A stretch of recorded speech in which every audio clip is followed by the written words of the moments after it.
Okay, let's continue. Water can weather, erode, and deposit. Water that's moving very quickly will weather and erode very quickly. Water that's going very slow, like this meander, will more likely deposit. When a river reaches the ocean, the water slows down. When water slows down, it tends to deposit. And at the end of the river, it deposits into little islands called a delta. When a river floods, it slows down and deposits its sediment in in areas on the side of the river, and we call that a floodplain. It's a good place to grow crops later.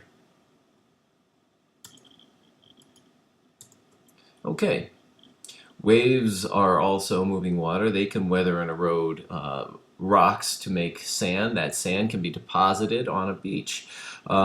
Glaciers are frozen water. Glaciers can go through a V-shaped valley, weather and erode the sides to turn it into a U-shaped valley. They can go through mountain ranges to turn mountains into horns by weathering and eroding the sides, scooping out cirques and leaving arates in between the cirques that get scooped out, weathered and eroded.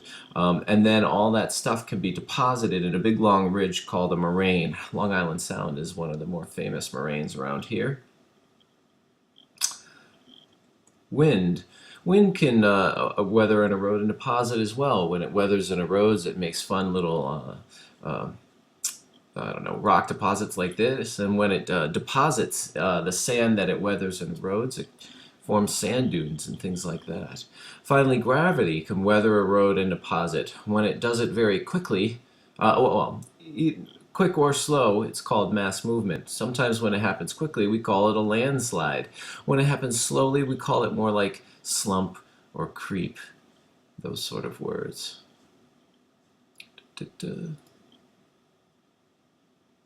5-9, we've finished. Unit 6, food preservation, our favorite. Things that make us sick, bacteria, viruses, and protists, little organisms that get into our body and make us sick. How can we stop them? Well, we could freeze food, and we can heat food. Freezing food will slow down the bacteria. If they slow down enough, they go into a state of dormancy where they don't do anything. They don't reproduce, they don't eat your food, they don't make things go bad. Heating food is also known as pasteurization. When you heat food up, you destroy and you kill the things that could make you sick that live off of the food. Mm-hmm.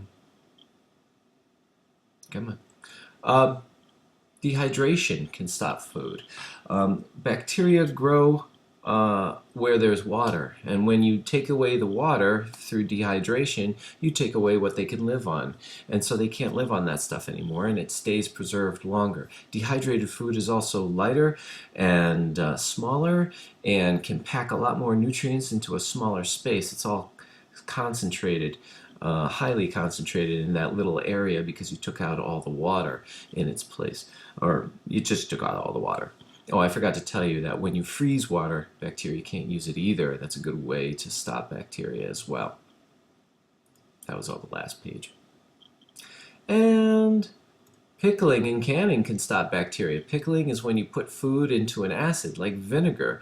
Acids stop bacteria from growing. They eat away at the bacteria's cell wall and stop it from growing. So pickling is a good way to stop bacteria. Also, canning is a good way to stop bacteria. It's really nothing more than pasteurizing the food and then quickly putting it into a can, sealing it up, and allowing it to cool down.